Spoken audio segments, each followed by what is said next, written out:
Good morning and welcome everyone to Aberdeen and to our 89th SNP Annual National Conference. We have a huge amount to debate and discuss over the next 3 days. But with your agreement, I would like us to make a change to our running order this morning to allow us to begin conference with an emergency resolution on the current situation in Israel and Gaza. Can I check, delegates, if I have your agreement on that?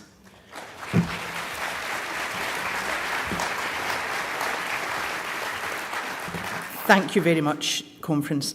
I know that we will all have been watching and worrying, and families here are watching and worrying about their relatives in Gaza and in Israel. And of course, that includes our party leader, First Minister Humza Yousaf, who I would like to welcome to the platform this morning to listen to this debate on the emergency resolution. We will have the text of the resolution displayed on screens so that everyone can see what is being debated.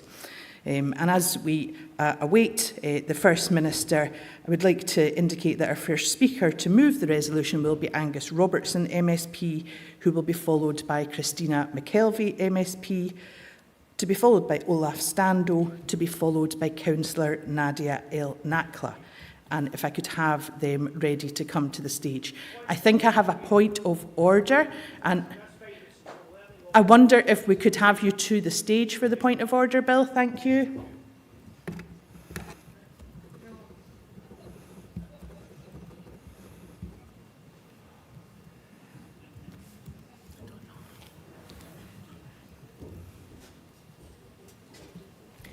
Thank you very much, Bill. Just so that we can all hear the points of order. Thank you very much. Absolutely no problem. In fact, I welcome it. But since we're only learning of it now, is there a way in which delegates will have an opportunity to contribute to this debate other than with respect, the great and the good? Thank you. Thank you, Bill. I think that this is the nature which we all are accustomed to some extent of the topical and emergency resolutions, that we do have the important opportunity to discuss things which are pressing and immediate. And as Bill says, sometimes that's a bit of a balance in terms of people never knowing what they're going to be and how they're going to come up. So I think that we do all recognise that balance, and I'm grateful to Bill for coming up with that point of order. If we do have our speakers ready to come to the stage, and I can ask you to bear with us for a minute while we get everybody into place. Thank you so much.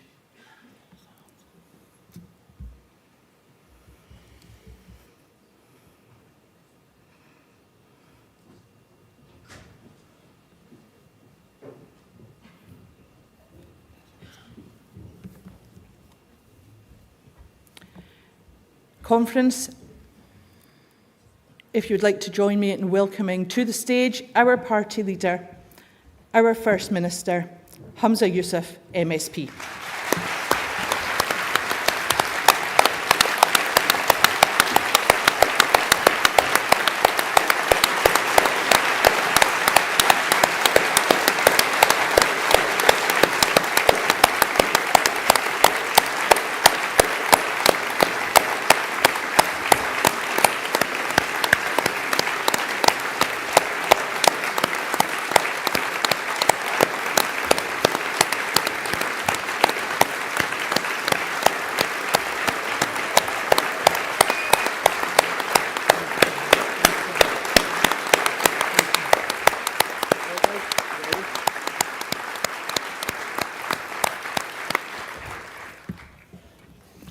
Thank you.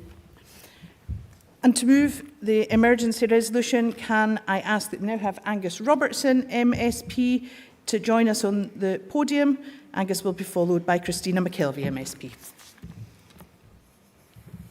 And I'm looking expectantly for Angus. He does this at Cabinet as well.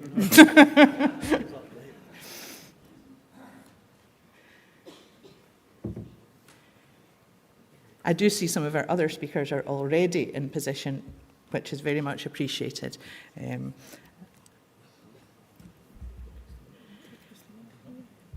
Yep. And I don't see him yet, so I wonder if Christina would like to make her way to the stage to move the resolution.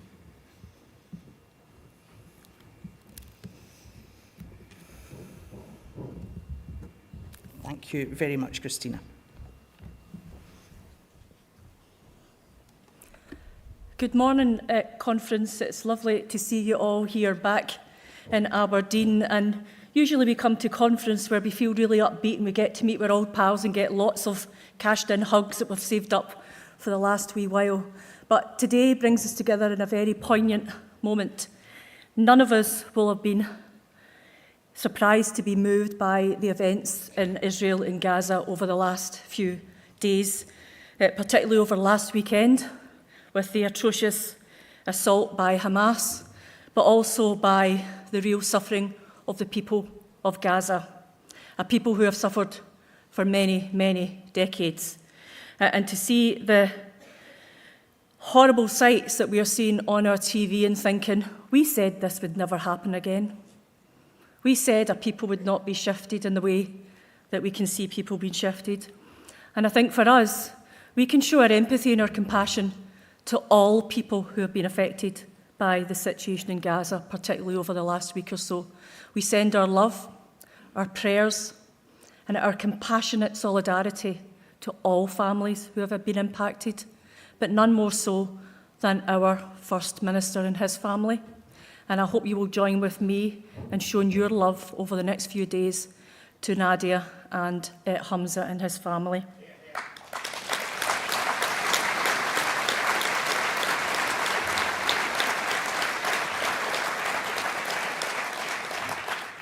Conference, it's always an honour to be a member of the governing party in your own country and to be a member of a government where compassion, dignity, equality, opportunity and participation is at its heart.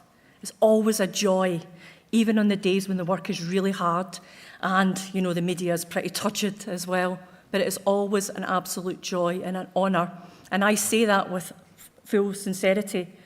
So to be asked by Hamza to be the International Development Minister along with Culture and Europe, just a small job as you realise, was a real honour for me. But that really struck home and how important that honour is when I had to do press coverage of the work that we are doing within our government to support the people of Gaza this week. When I was on the BBC yesterday, I was talking about humanitarian corridors. I was talking about the need to ensure that people are safe and secure, that innocents are not impacted. And that's why we announced yesterday that we were providing £500,000 worth of funding. And some people have come back to me to say, that's just pennies, and other people have come back to say, why are you spending our taxpayers' money? Well, I'll tell you why. Because it's incredibly important that we ensure that civilians, innocent people, women, children, older people, men, everyone who's an innocent in this process is supported and protected with some of the basics in life, shelter, food and water. So that's why I will never apologise for spending our money in that way.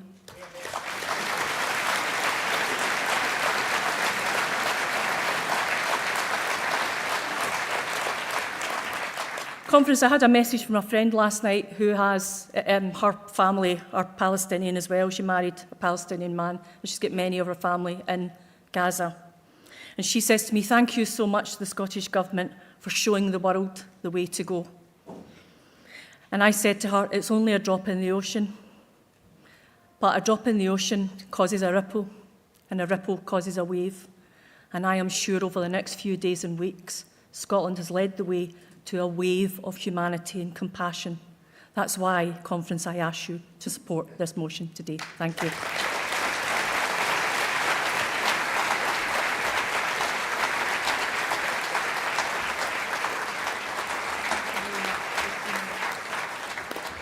Can I now call to the stage to speak in support of this emergency resolution Olaf Stando, who will be followed by Councillor Nadia El Nakla.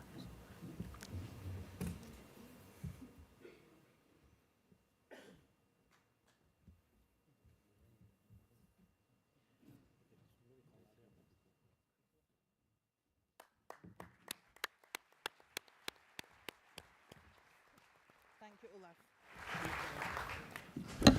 Friends, shalom, salam alaikum.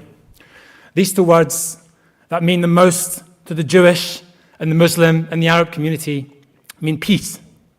And yet peace has never been further away. The horrors and the atrocities that Hamas has unleashed on 1,300 innocent women, men, and children are inexcusable. There are simply no excuses. Friends, terror is not resistance. Terror is not liberation. Terror is sheer, unadulterated hatred.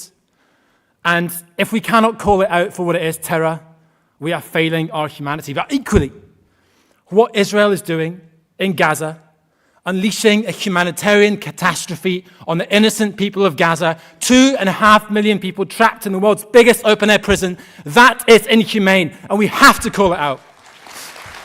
And we have to call it out.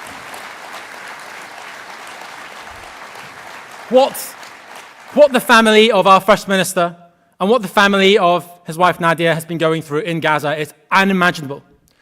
I can't even imagine what it feels like. I have been glued to the news since the start of this, since Saturday. I've got friends of friends in Israel, in the south, who have died. I've been to one of the kibbutz, Reim, 7 years ago on a visit to speak to a grassroots project uniting Israelis and Palestinians. This has never seemed further away. And we need to get to that. We need to get to peace urgently. Peace is not about vengeance. Peace is not about settling scores. Peace is about making sure that people can just live in safety. That's all they want, Israelis and Palestinians alike. This is why, friends, this motion is so, so important. We need to show our solidarity with the people of Israel, but we also need to show our solidarity with the innocent people of Palestine on whom horror has been unleashed. That's why humanitarian corridors are of absolute essence. And I'm so glad to see that our First Minister has led the way internationally, even though this must have been the hardest possible time for him. It's important that people are out of Gaza as quickly as possible. It's simply not good enough for the Israeli government to say that 1 million people have to walk 15 miles down a road. And we saw already yesterday a convoy carrying 70 innocent people indiscriminately bombed. That's not good enough. Let's be the beacon for justice, for peace, here in Scotland, standing up with Israel, standing up with Palestine, standing up for peace. Friends, I commend this motion. Please vote for it. Peace. Thank you very much.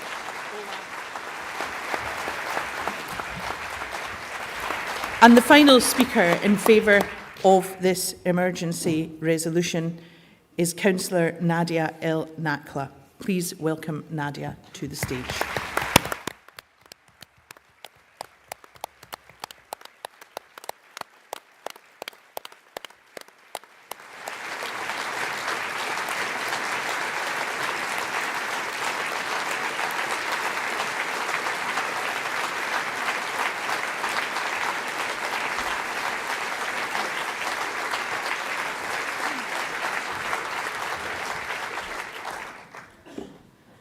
Thank you, Conference, for bringing this resolution forward.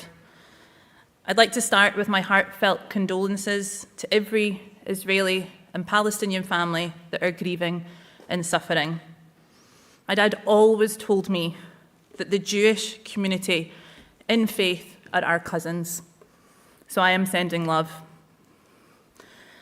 I started this week extremely fearful, and I've ended this week in complete despair. I've seen many wars in Gaza as I grew up, but nothing like this.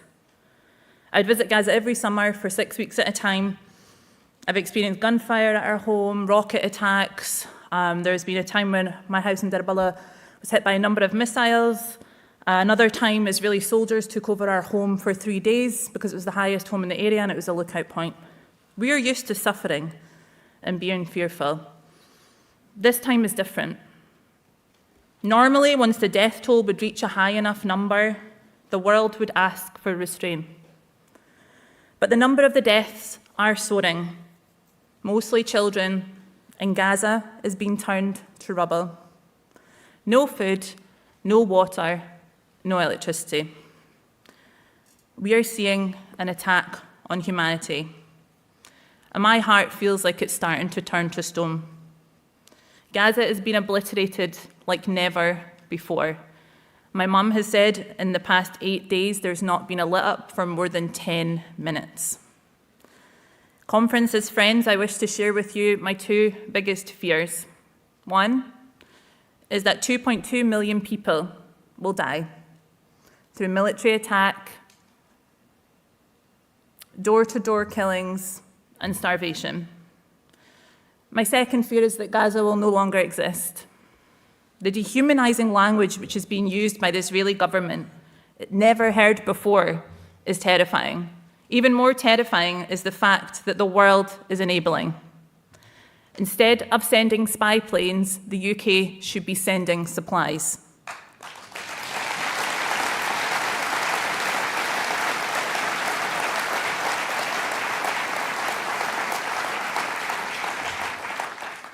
We are not watching a natural disaster.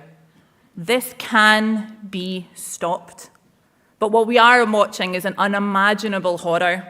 Families of 20 people being wiped out just like that. My brother is an ER doctor and the hospital is overran. His nurse friend who came from another department to the ER to help found both of his own children dead. Yesterday, my cousin Mahmoud was out walking with friends. He returned home and after 5 minutes he got a call asking if he was okay. He said, yeah, I'm fine, why? The 3 friends he was just walking with had just been killed. 1 million people have been told to move south. They bombed the south. Outside our home is massive football pitches where normally you see the kids and the kid men running around, and now people are sleeping outside, and yet they still are dropping bombs on them. Morgues are full. We're using ice cream trucks for the dead. My brother has not came home from 4 days as he's not stopped working in the hospital. But he's starting to say that he can no longer treat anyone because there are no supplies and that the dead are arriving in mere body parts. Families like mine are having to move and they are having to say goodbye to each other as if it's the last time. My aunt said goodbye to her daughter Sarah and her granddaughter who was going to a different part of Gaza City, and they said goodbye like it's the last time. My dad yesterday, when we hoped he would leave, said goodbye to my grandmother for what we thought was the last time. Every person in Gaza is waiting to die. Every person in Gaza is being terrorized. And the Israeli Defense Minister described us as human animals. Conference, I tell you, we are not. We are a proud people. We love to sing and dance and eat and sit by the beach. We're loud, really loud, and we love hard. We love to learn and we're warm. We have dreams and we have goals. So I ask, let us survive. Let us live in peace. And I beg and I plead, give the children of Gaza a chance of life. Let my niece Layla, my nephews Majid, Amjad, and my newest nephew Amir, 8 weeks old, let them survive. And this can only happen when the world leaders use diplomacy instead of weaponizing and strive for peace over war. This can stop if those in power want it to. Thank you, Conference. Please support the motion.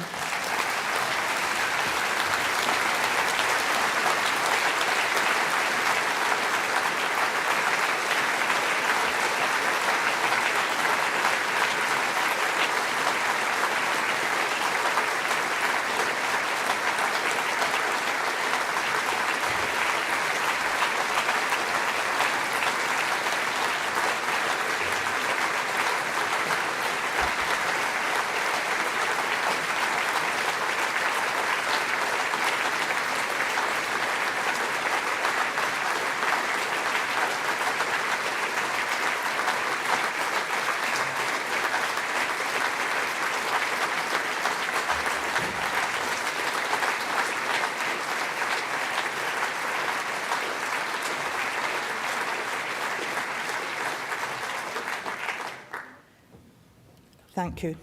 Conference, there were no cards in against this emergency resolution, and I wonder if This is therefore passed by acclaim.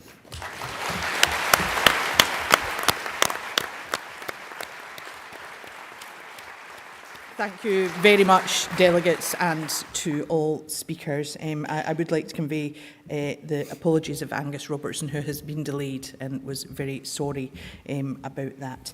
We will now move to a brief video before we hear from our Westminster leader, Stephen Flynn. Thank you.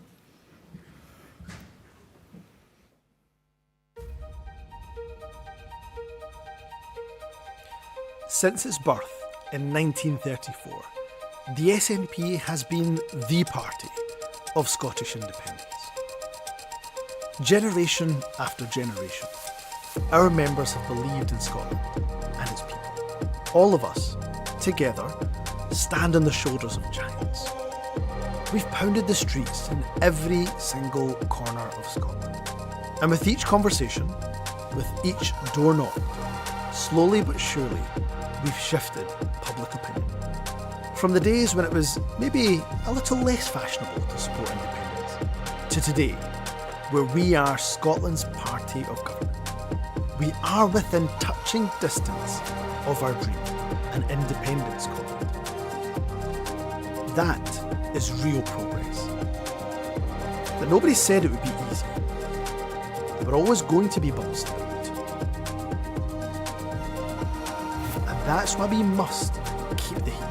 We owe it to those who came before us and for those who are yet to come. The many voices that make up our movement are our greatest strength. It's your graft and commitment that will deliver independence for Scotland. We may not have started this movement, but let's get on with it and finish the job.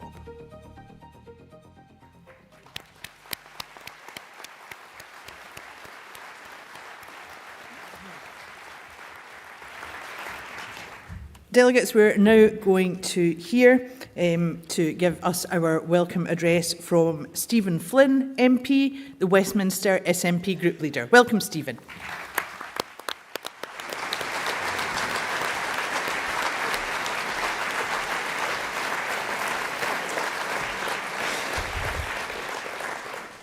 Thank you, Conference. As Rabbie Burns so poignantly wrote all those years ago, man's inhumanity to man makes countless thousands mourn. And it is with those words echoing in our hearts that we send our thoughts and our prayers to the people of Ukraine and to the people of the Middle East.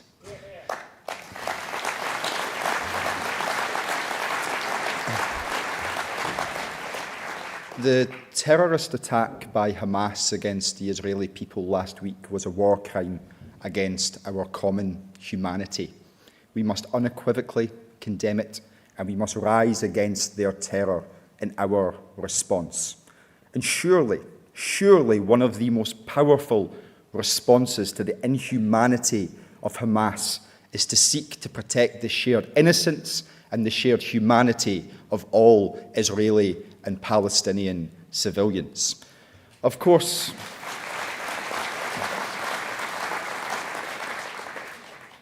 this week too, we have all looked on in awe at the dignity of Hamza and his entire family.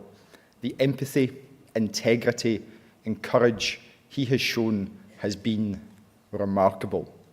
It is, Conference, the mark of the man, and it is the mark of true leadership. And I think every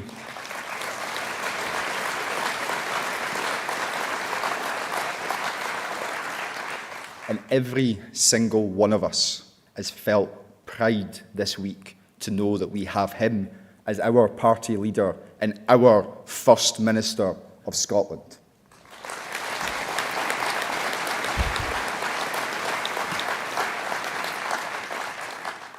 Conference. It is, of course, incumbent upon me to now welcome you all to Aberdeen, my home, the Silver City with the Golden Sands. And having glimpsed bits and pieces of the two Westminster Party conferences in recent weeks, I want to start by making just two things very clear. Firstly, unlike the Tory conference, there will be no tinfoil hats handed out to the audience before you come into this room. And secondly, unlike the Labour conference, I can assure you that there will not be an ounce of glitter falling on my hair.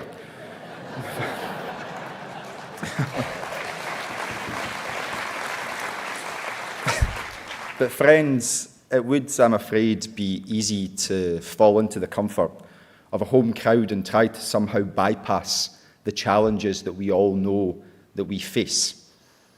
At those Westminster Party conferences, there were more than enough examples of politicians getting easy laughs and easy applauses. But the problems with saying easy things is that it's far too easily done. And in politics, it's done far too often. So I think it would be more helpful to be honest. And I think that honesty is the very least that each and every one of you deserve. Because the truth is that it hasn't been an easy few weeks for our party, let alone an easy few months. Despite a brilliant and absolutely fantastic candidate who worked day and night and a brilliant team of activists, we lost Rutherglen and Hamilton West. And we lost it comfortably. Yes, it was a by-election. Yes, it was a low turnout. Yes, there were very specific circumstances under which that election was called. But there's no point in hiding it, and there's no point denying it. The defeat was humbling. But you know, here's the thing. We might not like to admit it, but one of the great things about democracy is that it does that sometimes. It's how you respond that matters. And when used right, democratic defeat is often the best way to renew your relationship with the people who matter most, the public.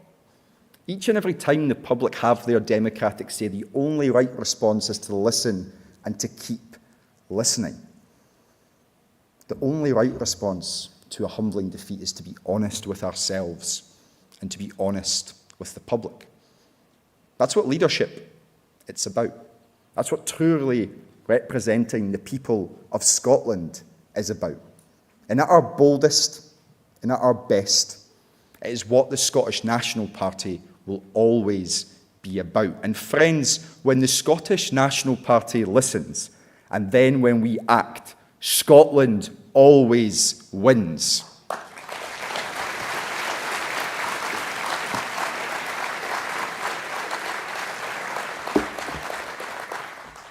And conference, for me, listening with honesty to those lessons, one thing is very clear. In politics, you always have to meet people where they're at, not where you wish them to be. And right here, right now, we know where people find themselves. People are skint, and they have been for a good while now. In all the constant chaos of the last number of years, this is probably the scariest moment for people in our communities. In fact, for people right across our communities, things have probably never felt harder because the cost of living with Westminster is much more than a crisis. It is an emergency. It was an emergency last year, it's an emergency now, and it will remain an emergency until we get people the help they so desperately need. Friends, that means the safety of your own home after a tough day at work, the certainty of having food in the fridge to feed your kids, the warm shower to wash the dirt off their wee faces. These are the basics of everyday life, and for many, for millions in fact, they simply can't afford them. And that goes right across the board.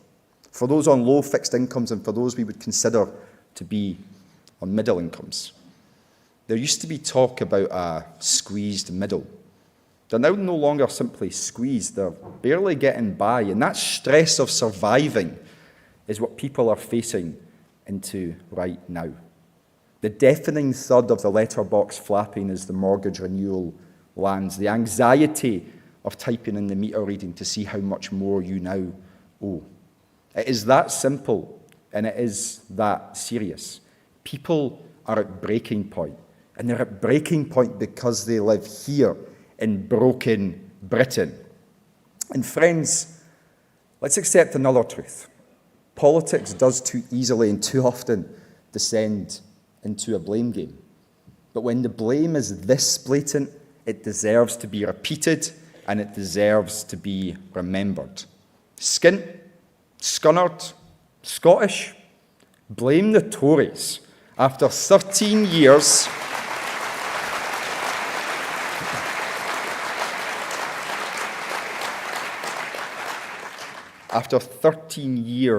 of failure, through Brexit, through Boris, through 49 days of Liz Truss, we're now left with the Tory billionaire of last resort, Rishi Sunak.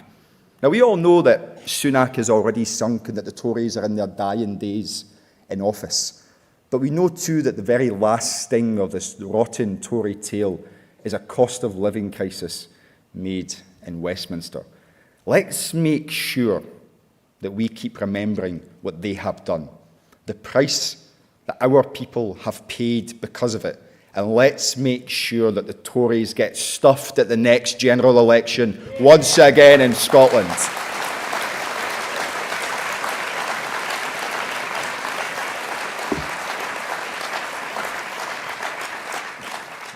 The conference, just because Sunak is already sunk, it doesn't mean the public should be made to wait for help and punished even more in the meantime.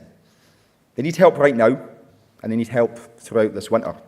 In just over a month, there will be an autumn budget in Westminster, and in that budget, the SNP are going to call for three very straightforward and simple things. To reinstate the £400 energy rebate to help homes be heated this winter, to reintroduce mortgage interest relief to help households who are hit by rising interest rates, and finally, to follow the example of our friends in France, to tackle the cost of greed crisis and cap food prices in supermarkets for all those basic daily essentials. These are real measures that will mean real help with the cost of living crisis for Scottish communities as we head into the depths of winter. And you know, a little more than a month ago, I offered to work with Sir Keir Starmer to help deliver this package of support. Conference, I don't even know if he supports it because he didn't even bother to respond. So I'll repeat the offer, but this time I'll make it directly to Labour's two MPs in Scotland. And friends, the question for them will be, will Labour in Scotland stand up for the people of Scotland, or will they simply do what Sir Keir Starmer tells them to do? In conference, let's never, ever fall into their trap of believing that this winter support is not possible or realistic. Because you don't have to look very far to see where it is happening already. In fact, all you've got to do is look to Ireland. Last Tuesday, just an hour before Sir Keir Starmer rose to his conference platform to offer no support whatsoever in the immediate term, the Irish government were spending billions on support for their citizens right here, right now. Mortgage interest relief, a tax credit for renters, €450 in energy credits, a double child benefit payment, and investing €100 billion in a sovereign wealth fund for the next decade. Our neighbours conference, an independent country in the European Union, growing economically, helping people through the cost of living crisis and planning for a prosperous future. This is Ireland's present. The question we now need to ask ourselves is, why can't this be Scotland's future? Why not Scotland? And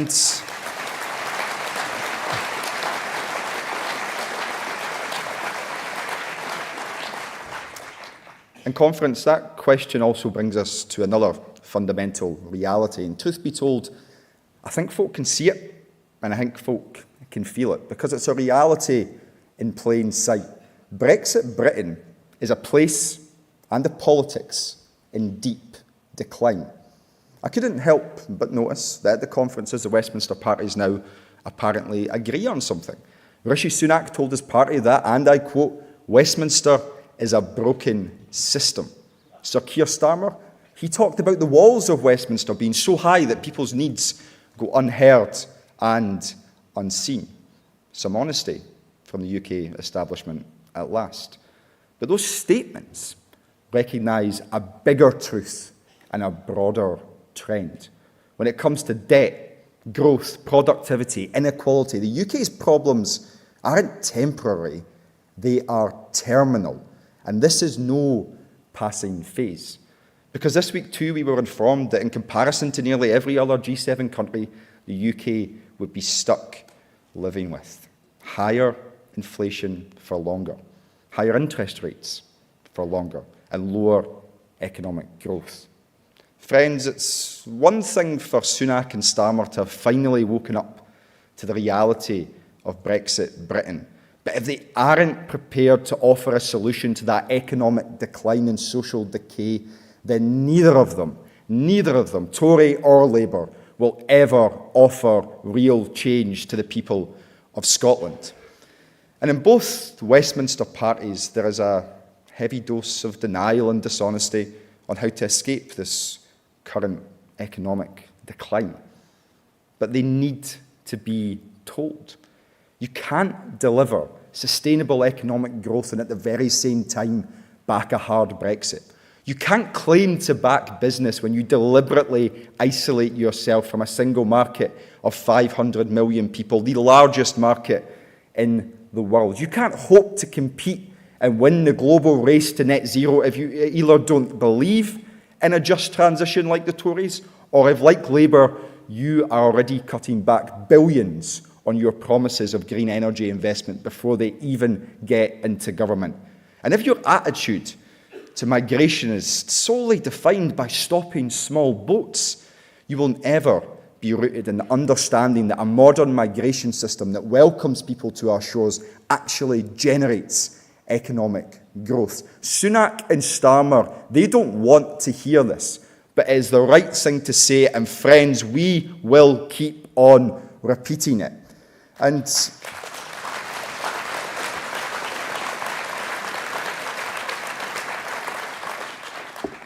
in conference, all the talk is about whether the next general election is going to be a repeat of 1992 or 1997. But for Scotland, that history and that choice remains firmly placed in the past.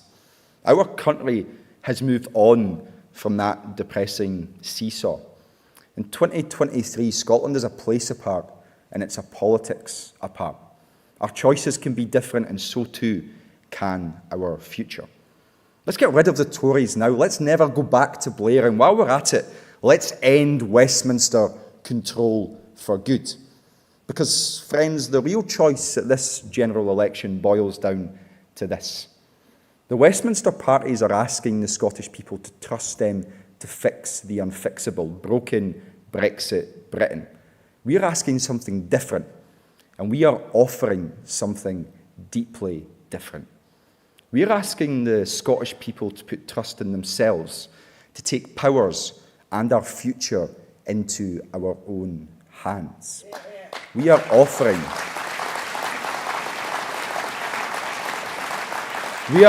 the opportunity to build a new, independent Scotland. And conference, when we do put trust in ourselves and take power into our own hands, the opportunity, those are endless.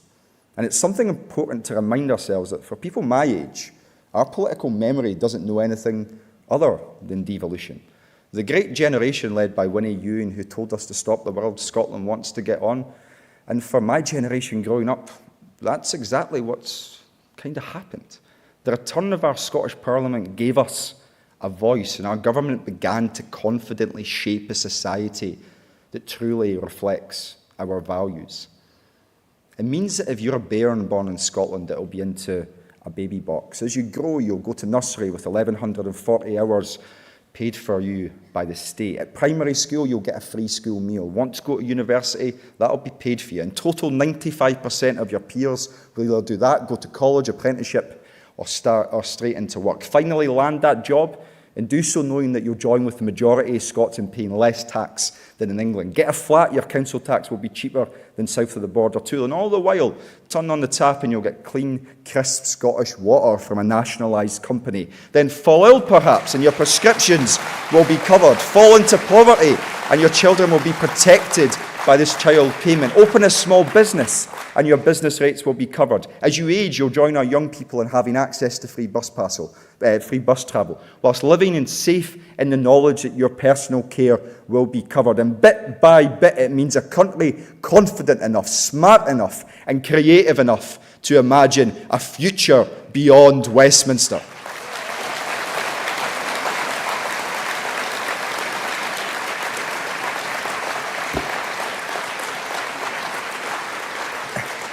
And conference, each and every one of those things came to pass for one very simple reason, because the Scottish people took those powers into our own hands. And yes, it's time to stop being so shy about it. Most of that progress has happened because the Scottish National Party delivered it in government. Let's be proud and let's be confident in remembering all of it, and let's never let others forget it. This is our record. These are our values. This is the Scotland we have built and the Scotland we will keep on building. And each and every bit of the progress forms the building blocks of the independent nation that we will become. And conference, that remains the unfinished business of this party and this movement. And building that coalition for change is exactly where we need to get back to. Because the powers we have, they limit our potential. And they are not nearly enough to meet the challenge of the cost of living crisis. And I don't know about you, but I am fed up, I am tired of this false debate that says we have to either focus on independence or on the cost of living crisis. Because the cost of living crisis is a direct consequence of the constitutional status quo.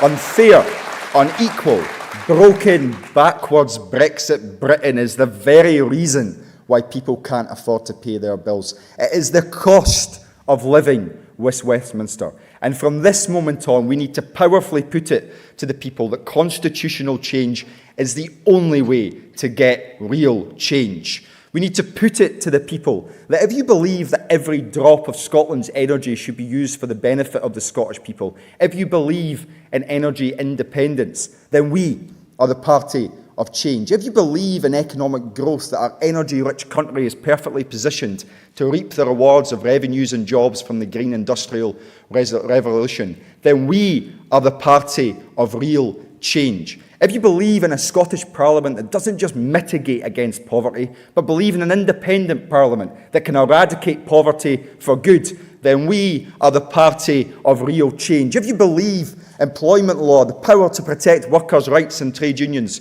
should be shaped in our Scottish Parliament, then we are the party of real change. If you believe that our economy, our society, our future would be better back home in the European Union, then we are the party of real change. And if you believe that independence is normal and needed now more than ever, then we are the party of real change. That is our vision. Its greatest strength, friends, is that it will always be bigger, bolder, and beyond anything that parties backing Brexit Britain can ever offer the Scottish people. It is the unfinished business of the independence movement. It is the real change that the people of Scotland are crying out for. So let's regroup, renew, and give Scotland's people the chance conference, to vote for what they believe in, an independent Scotland. Thank you very much indeed.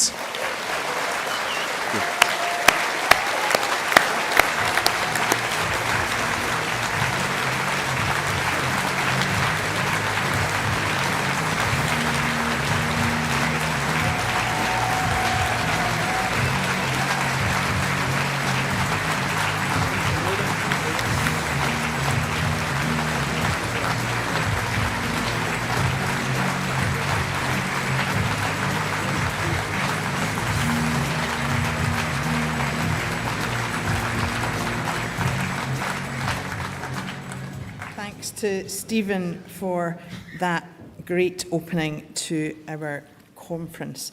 We now need to move delegates to the report of the Conferences Committee. The Conferences Committee are the members that you chose to put together the agenda for this conference, and you can see their report either in your conference handbooks or on the electronic version of the handbook. So I'll now ask Lorna Finn, the National Secretary, who is the convener of the Conferences Committee, to talk to the key points. Thank you, Lorna.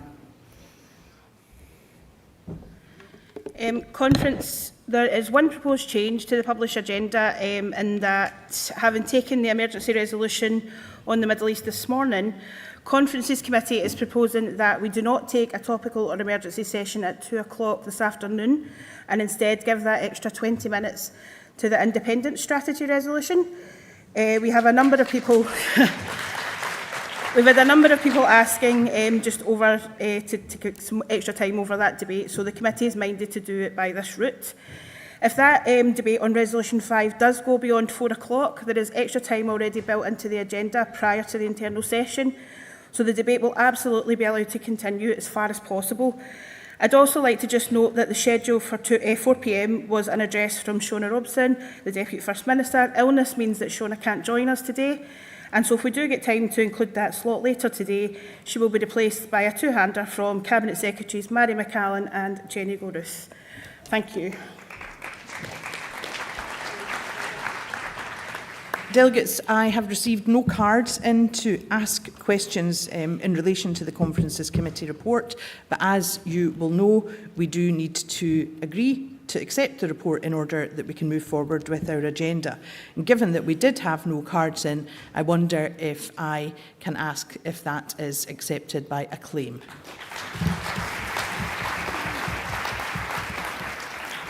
Thank you very much. And that takes us on to the first of our scheduled resolutions for the day.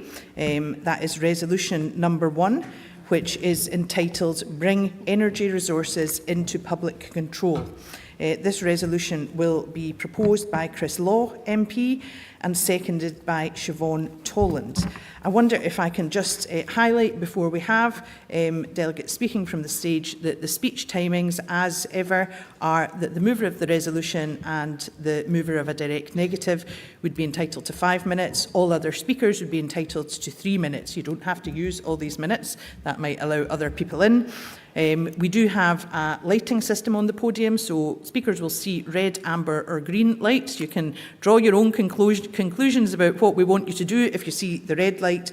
I don't want to cut anyone off, but I can ultimately do that if you are not looking at the red light and bringing yourself to a close. So we have a packed agenda, and if I can welcome Chris Law MP to kick that off.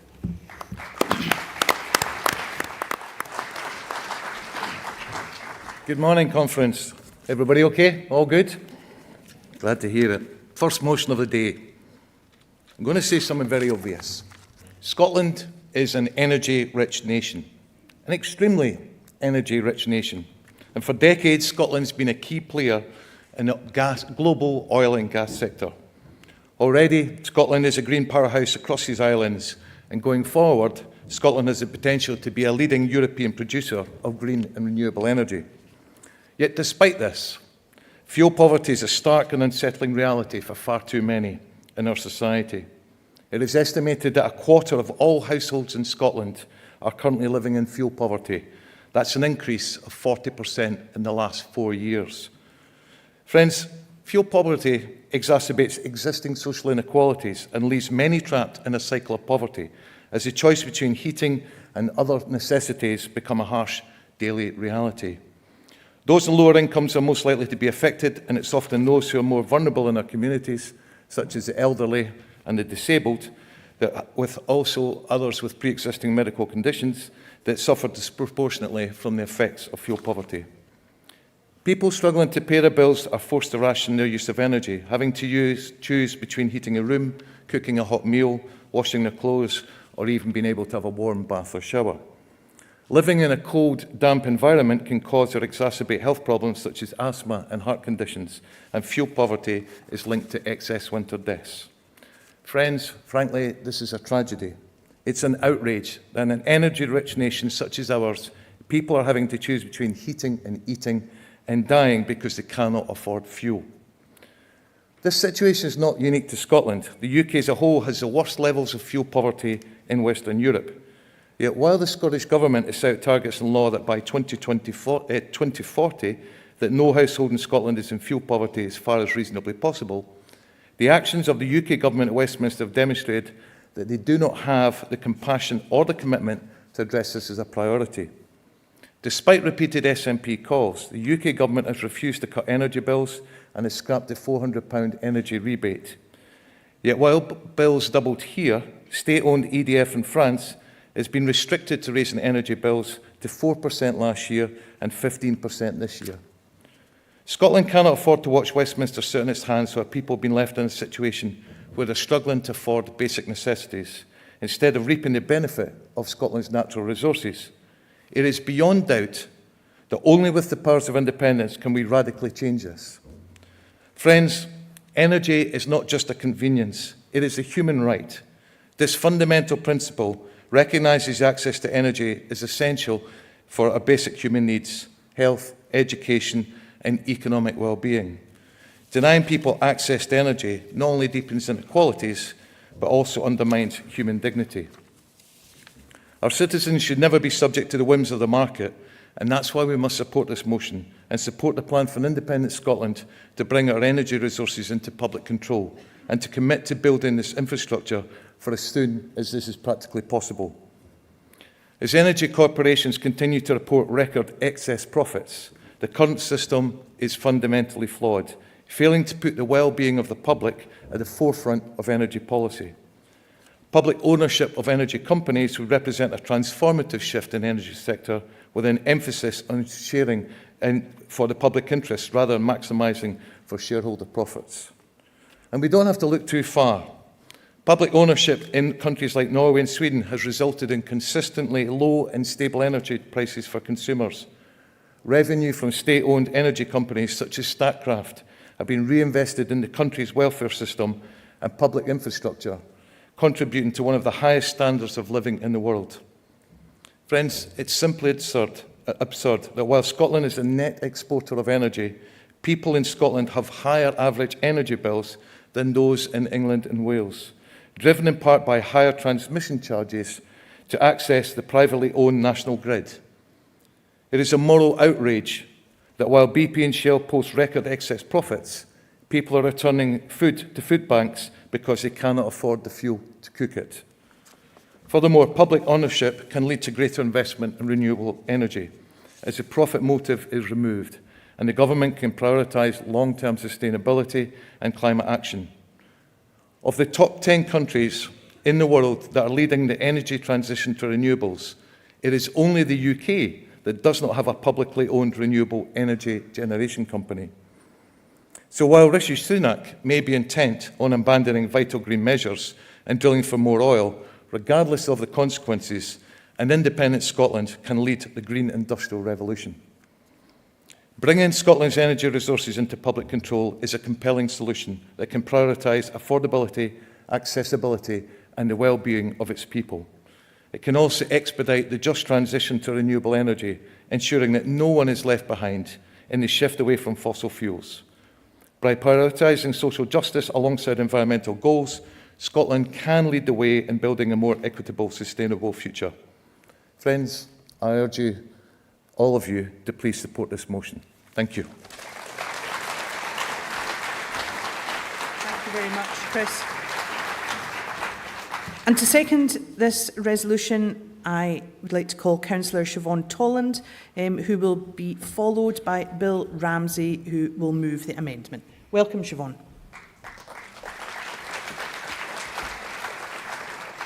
Thank you. Can you hear me okay? Yeah. There's lots of reasons why we need to kind of bring our energy resources into public control, but I think there's one simple answer to this, and this is we have to. I don't think we have a choice anymore. We have had crisis after crisis. Westminster initiated crisis after crisis. And I'll tell you something, we cannot subject our citizens of Scotland to a winter like we did last year. It simply cannot be done. We cannot allow it. Chris talked about the moral argument for this. We cannot allow people to freeze. We cannot allow people to starve. Part of the independence debate is about democracy, but we need to begin to democratise our economy, and that means do not subject energy or do not subject our energy to the whims of a market. One of the things that depressed me absolutely the most last winter is when I took part in a conference about how we can manage poverty, energy poverty, food poverty within Dundee last year, and we were trying our best to kind of work with the very small resources that we had. And I went home that night and I found out that, of course, one of the major oil companies had made massive, unprecedented profits. That is not right. That is not the Scotland, I think, that we want. I don't think anybody wants that.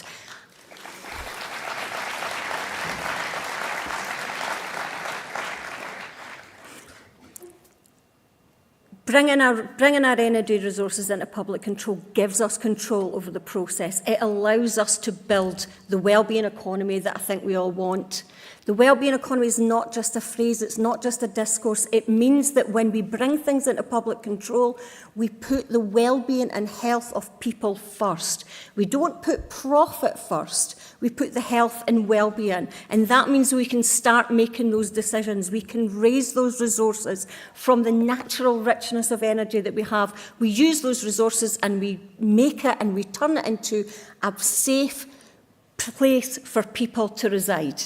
That is what we think I need to do. And this brings me to Anne McLaughlin's point, because Anne and Graham Campbell, I think, enhanced this resolution. The section about human rights and energy being a human right, I think that that's absolutely essential. But what I'm going to say is we cannot talk about human rights and energy if we leave it to the whims of the market. We cannot talk about human rights if we allow massive multinationals to make unprecedented profits. I want to leave you with maybe just something to think about, and Chris had mentioned this, that the EDF, the National Energy Company run in France, they raised the energy prices by 4%. Could you imagine the luxury last year if our prices were only raised by 4%? These prices escalated absolutely out of control, and we cannot have that again. We have a general election coming up, as we all know. It's an independence general election, and I think that energy needs to be at the heart of that election strategy. It needs to be the heart of the independence manifesto. And what we need to say, and I think that the people of Scotland will get behind us on this, is we need to tell the people of Scotland that we're going to stand proud. We are going to take our energy resources into public ownership, and we're going to do it because we do not want another winter like last year. We do not want our people freezing, and we do not want our people starving. And we will stand proud, and we will tell the people of Scotland that that is why we're doing this. Independence must be part of the energy strategy. We can only build that energy strategy with independence. And do you know what? I think the people of Scotland will take us on that. I think they will support us on that. If we look at the recent polls for energy strategy, I think it was the YouGov poll, only 8% of people wanted energy in private hands. Another poll suggested something like 65% wanted energy to be in the hands of public control. This is about democratising our energy strategy. And I'm just going to, amber lights flashing at me, I'm just going to leave on one final point. It's not just about poverty as well, it's also about building the just transition that we need. Chris mentioned the UK is an outlier here. 10 countries, 9 out of the 10 countries that have the best record for the transition to renewables is subject to public ownership. It's in the hands of the public control. If we have public control, we can take the democratic process and we can build that strategy and make a renewable energy that means that people do not get left behind.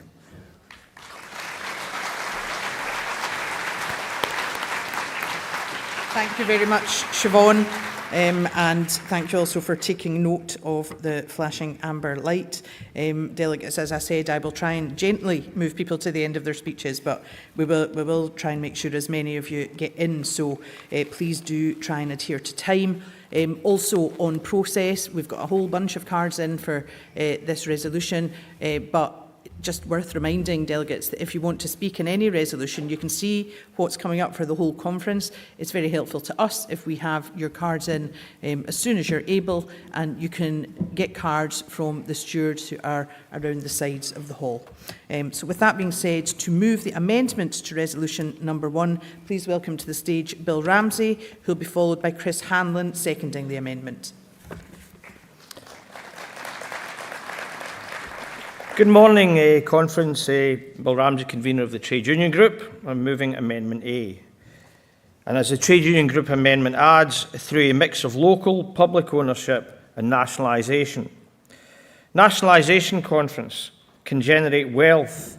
Ask the French, the Danish, the Norwegians and umpteen other EU countries.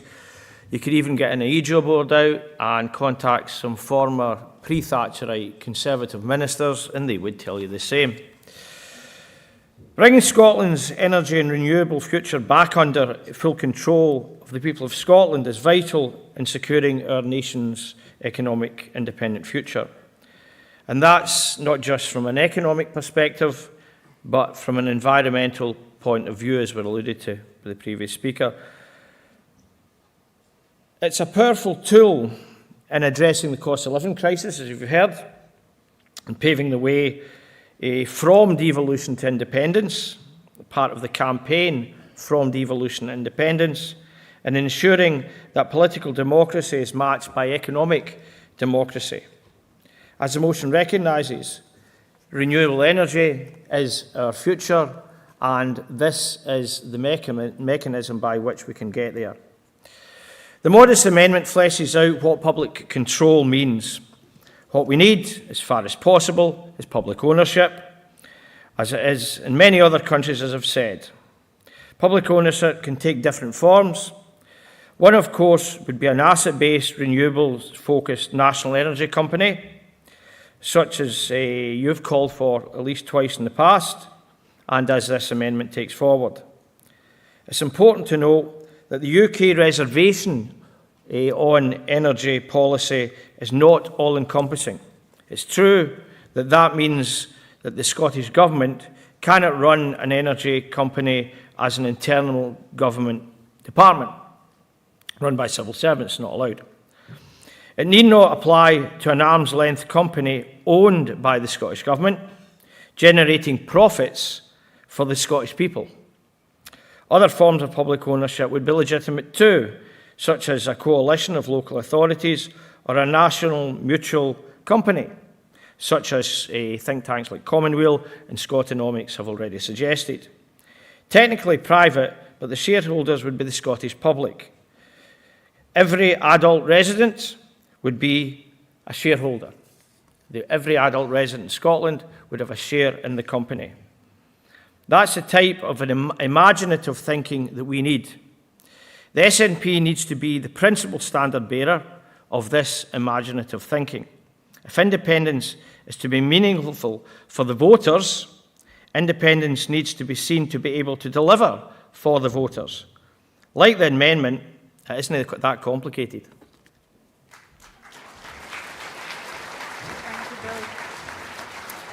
Conference, our next speaker, who is seconding the amendment to Resolution 1, is Chris Hanlon from West Fife and Coastal Villages branch, and Chris will be followed to move the remit back by Andy Kay. Welcome, Chris. Morning, Convener. Morning, Conference. 3 years ago, I was given the immense privilege of being elected to serve as National Policy Development Convener by Conference delegates.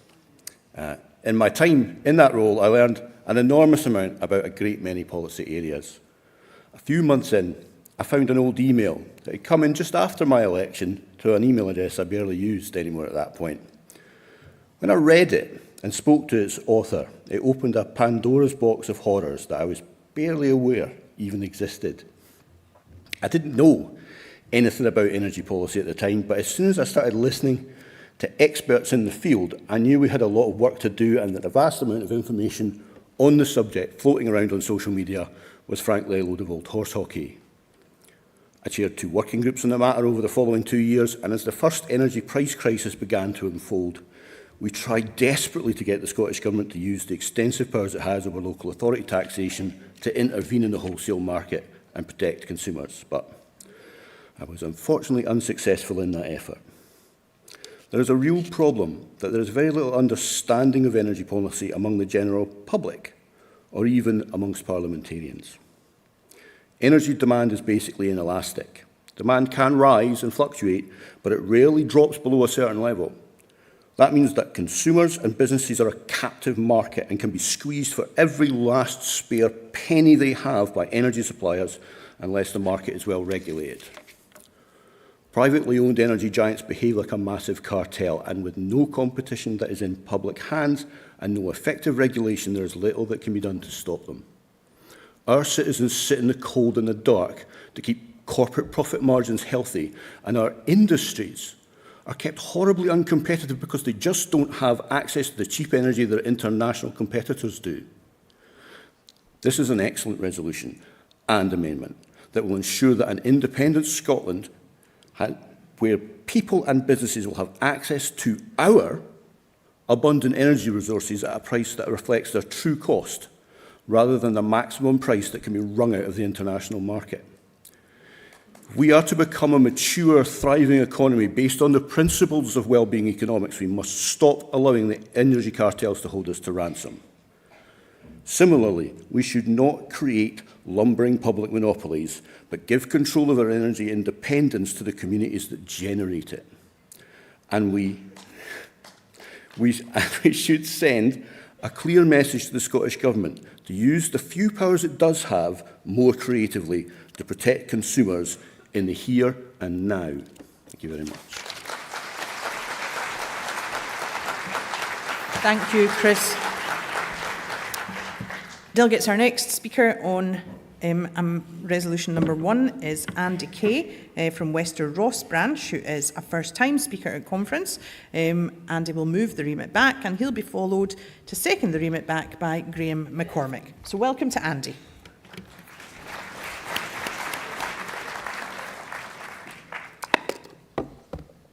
Thank you, Convener. Conference, bringing energy resources into public control, yes, we must. I also fully agree with everything that's been said. So why the remit back? And I mean a remit back to a National Assembly to get on with what we are asking. But this resolution shouldn't have passed the vetting process, and as an ordinary member, it's the resolution I'm responding to. Firstly, bringing energy resources into public control was proposed at an earlier conference, so why are we doing it again? We should be getting on with implementing it. Secondly, we need to address wider energy issues and decide upon the key principles to apply in an independent Scotland, with social and economic well-being at its heart. This resolution doesn't do that. Thirdly, we need action now on energy costs, for all the reasons that have been stated.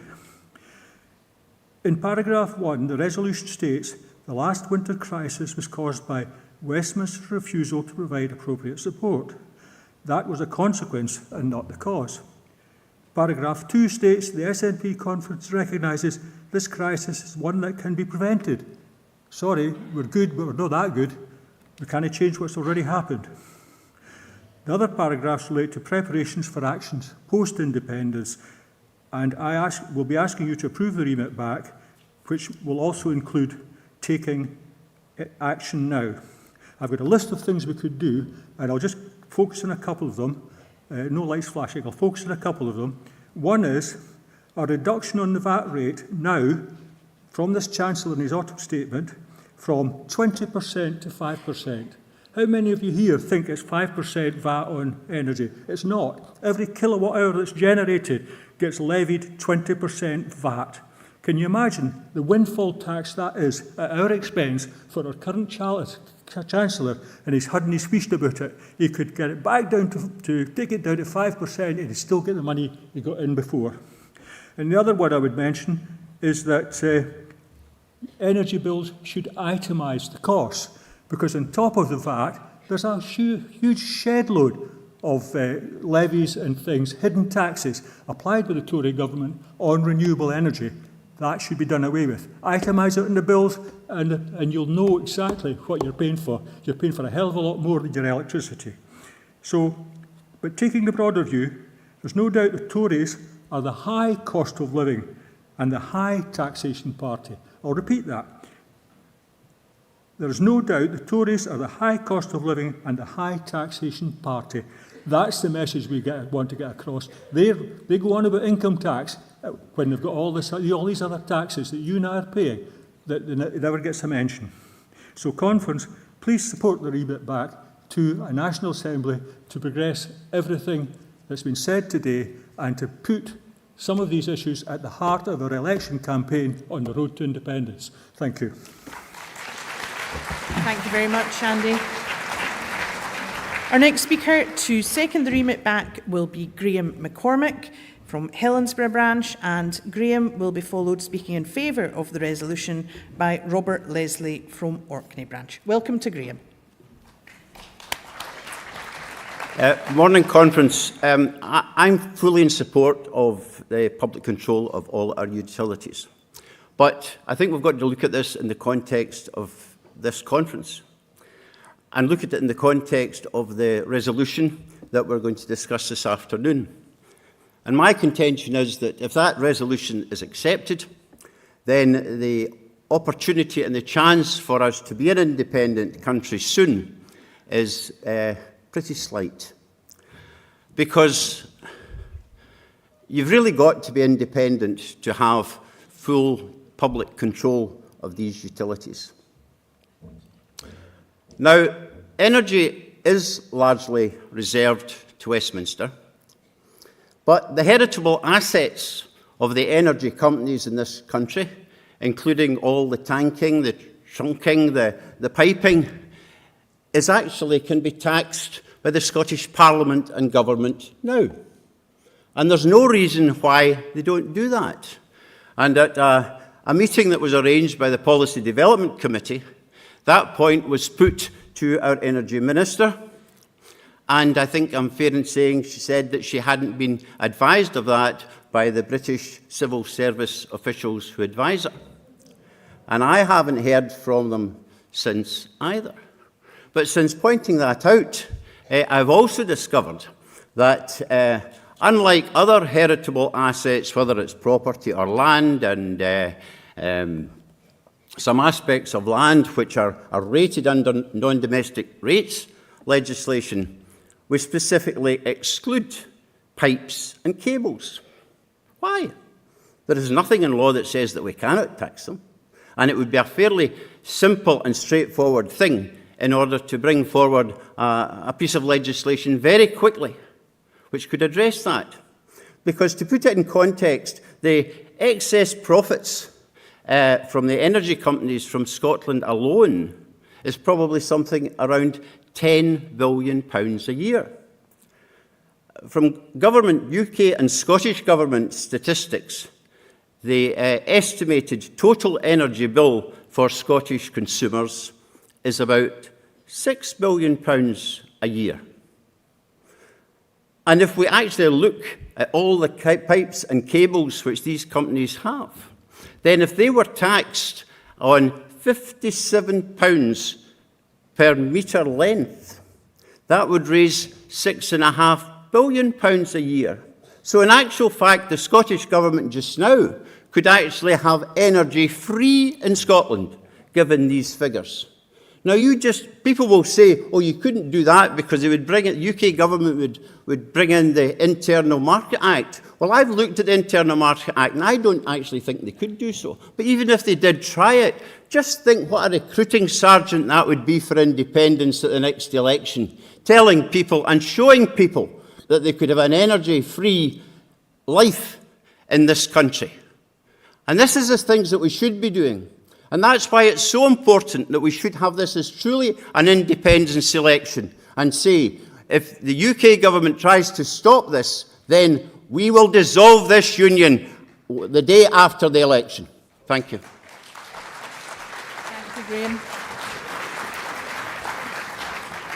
Our next speaker speaking in favour of resolution number 1 is Robert Leslie, who will be followed, also speaking in favour of the resolution, by Anne McLaughlin MP.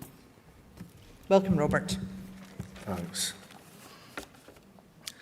Conference. Between 2019 and 2022, the value of electricity vouchers issued by Affordable Warmth charity Thaw Orkney escalated from just over £4,000 to almost £33,000 in an island community of 22,000 folk. Alongside that, in 2021-22, the charity used £41,000 of Scottish Government flexible funding to enhance electricity voucher values, including tripling the value of vouchers to families with children from £30 to £90. At the same time, over £107,000 of Scottish Government Home Heating Support Fund awards helped over 200 Orkney families to keep the heating on. These scenarios will have been replicated across Scotland as energy costs escalated. The impacts go beyond cold, damp homes. Poor physical and mental health, social isolation, and folk leaving their communities for urban areas all spin off from this. Fuel poverty is a driver of rural and island depopulation. It's deplorable that some Orkney households are rationing electricity by over 50% and burning imported gas to heat their homes instead.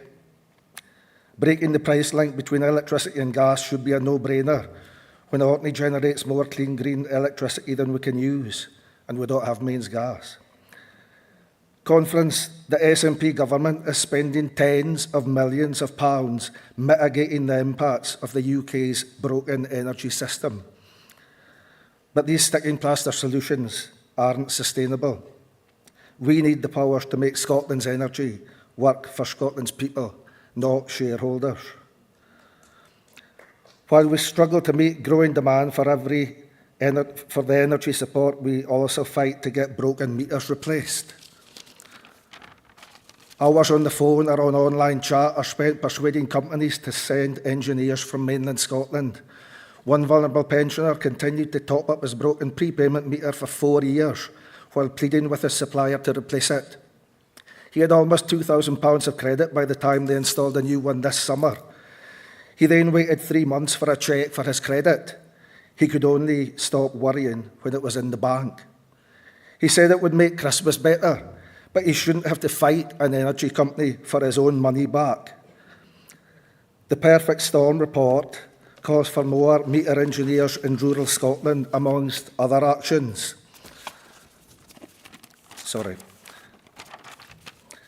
It was commissioned by Highlands and Islands organisations to demonstrate the complexity and depth of rural fuel poverty and to get the Scottish and UK governments and Ofgem to recognise this and act on it. As a colleague said recently, the only reason the UK energy retail sector still exists is because it can't not exist. Please support this resolution. Thank you very much, Robert. In conference, our final speaker speaking in favour of resolution number 1 is Anne McLaughlin MP. Welcome, Anne. Thank you, Kirsten. I can't speak without, first of all, offering my love and solidarity to Hamza and to Nadia. And what it took for Nadia to get up here and speak today, I cannot imagine being able to do that. So I just wanted to say that. Secondly, if you're enjoying this conversation, this discussion, it's the sort of things that we in SNP Socialists talk about all the time. We have some really good, interesting speakers and conversations. We do it over Zoom. We've got a stall today, so please come along and speak to us. The part that I want to talk about is energy as a human right. And one of the constant frustrations for me as an MP is constituents who don't come to me. And sometimes the ones who don't come to you are the ones that need you the most. And it's how do you get that message across to people that are really desperate that we can help, we can do something. It's very frustrating for me not to be able to change it for everyone, but whilst we are fighting to do that for individuals, we can fight their corner, and we do it really successfully. So one of the things I do is I use the budget that Westminster gives me to send out thousands of letters to let my constituents know about things that they might be entitled to. So if ever you read that I've used up a whole load of expenses, that's what I'm doing. And I've been running a campaign for over a year now about the injustice of prepayment meters. So I'd written to a number of constituents saying, if you're on a prepayment meter or you know anybody who's on a prepayment meter and you've not had your £400 like the rest of us got automatically, you have to apply by a certain time. We can do it for you, or you can do it yourself. So I was just letting them know that. And that resulted in an older, I would say, pretty vulnerable man coming into my office. He lived in the street where the office is, and he came into the office, and he would not have done this if I hadn't written to him. And he told me that he had been without gas and electricity for 1 week because he hadn't the money to put in. Now, he was entitled to money, he wasn't getting it. So he couldn't put money into the prepayment meter. And I said, why have you not come to me? And he said, well, I phoned them and they said there was nothing they could do about it if I couldn't pay for it. And I said, well, that's not quite correct. I said, but why didn't you come to me? And he said, well, it's their gas and electricity, it's not mine, I don't really have the right. And that is why I want the citizens of this country to know that it is their right to have a warm home. It is their human right to be able to have heating and lighting in their home. Because do you know that man, all the food in his fridge and freezer had gone off. He had been sleeping with 2 jackets on. He only owned 2 jackets. The man was ill, and he's not the only person. I've met hundreds of people in situations like that, and we need to send a message to them. We need to be saying to them, actually, it's not the right of these companies to make billions in profits. It's your right, as one of our citizens, to have access to energy. So please support the motion today. Thank you, Anne. Delegates will now move to summing up on Resolution 1. To sum up for the amendment, I wonder if Bill Ramsey would like to come to the stage. Thank you, Bill. I see he's on his way. I'll also ask for Andy Kay and Chris Law to be ready if indeed they do wish to sum up. So to sum up for the amendment, Bill Ramsey. Thank you. Thank you, Convener. First of all, Siobhan Toland told me to tell you that the movers, seconders of the substantive motion support the amendment. That's point number 1. Chris seconded the amendment, but are we chiding there? Chris, you mentioned the term lumbering public monopolies. They were mainly the infection of the Daily Mail 30 years ago. And go to Sweden, go to Finland, where, by the way, if you get the train, they've got creches in the trains for the Wains, or many other places where they have so-called lumbering public monopolies that are usually profitable public monopolies. That's why the Tories want us to use terms like lumbering public monopolies. So cut that one out, Chris. And the final point was about Mr McCormick, his point about the $10 billion a year where they walk away with the money. This is a fair point. And infrastructure, that's a fair point. But I still think you should support the amendment. And just a wee point at the end, 'cause it's still the green light, is that the Scottish Whisky Association, I'm not talking about craft distilleries, they walk away with $29 billion of clear profit. About $3 billion go to the Treasury and go to revenue out of a so-called $5 billion turnover. But their turnover is actually $35 billion, and 29 of that leaves scot-free. So it's actually the Scottish Whisky Association, the big distilleries, are actually making 3 times the profit of the energy industries. And we produce wee booklets saying that it's only worth $6 billion a year. So we've got to get our act together in that one as well. But thank you for the indulgence, Convener, as always, and thank you, Conference. Thank you very much, Bill. Do we have Andy Kay to sum up for the remit back? And can I ask Chris Law to be ready if he wishes to sum up for the resolution? Thank you, Andy. Thank you. Conference, I'd just like to give you a couple of bits of information to put some meat on the bone of what I said earlier. One is my specific interest is because I'm a voluntary director of Lochbroom Community Renewables, which puts all of its profits into the community via an independent community benefit fund. And it's a hard struggle because all of the directors and other volunteers don't take a penny. We don't have any expenses like that. It's all done for the community, for free in that sense. But 2 pieces of paper came into me this month. One was a self-billing invoice, which showed last month, we had a good month, we generated £10,000 worth of electricity, for which we get well paid. There is an upside to the energy crisis. We used to get 8.5 pence, we now get 32 pence. That makes a big difference. I'd rather it didn't happen. But the thing is, that had 20% VAT on it, because everybody who generates electricity has to pay 20% VAT. And most of you guys, I guess, because I was the same before I did this, thought it was 5%, and that goes on at the end. The 5% goes on to the 20% in reality. And the other bit of paper I got was the electricity bill from EDF, because we had to switch our electricity supplier. We used to pay per month we use roughly 20 kilowatts of energy, because you've got to keep the hydro machine ticking over when it's not generating. We'd handful of kilowatt hours a month. We'd pay between £30 and £50 a month for that. We're now paying over £500 a month under this energy crisis to, would you believe, EDF. Thank you. Thank you very much, Andy. And to sum up for the resolution, Chris Law. Thank you, Chris. Thank you, friends, and thank you, Conference, for listening to this really important motion. In fact, in my view, this is probably the most important motion to take out to those people on the doors who are struggling right now to make ends meet, to look to the winter with the bills that are coming in for the fuel and energy, and ask themselves why they should be voting SNP. Why are SNP here? What are they going to do to make our lives better? Well, this motion does exactly that. This motion goes above and beyond what's already broken in the UK, and no other Westminster party dares to even raise it in debate at their conferences. That's the first reason I would say, please support this motion.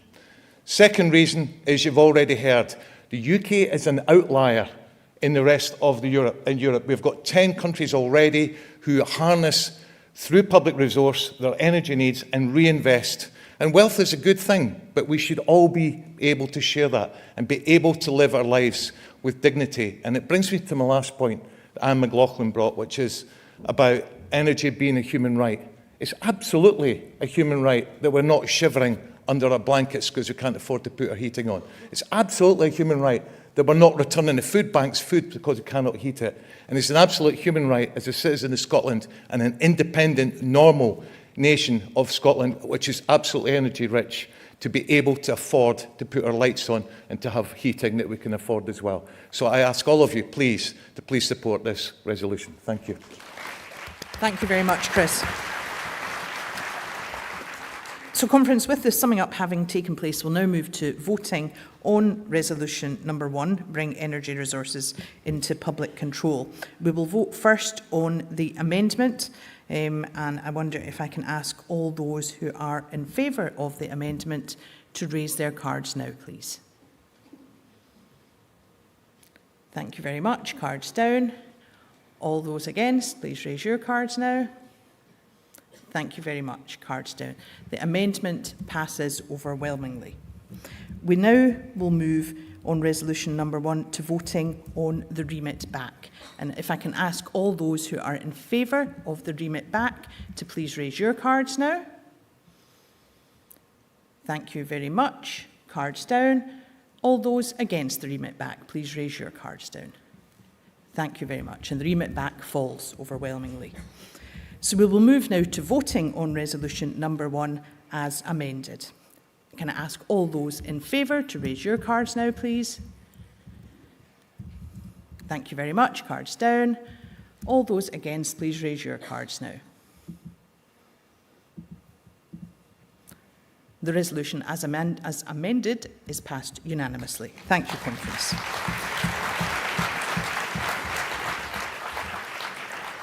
So that takes us on to resolution number 2, which is entitled A Humane and Just Asylum System. I do have a number of cards in on this resolution.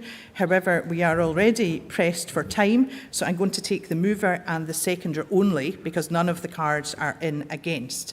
So to move resolution number 2, I wonder if I can call Stuart MacDonald MP, who will be followed by Alison Thewlis MP. Welcome, Stuart.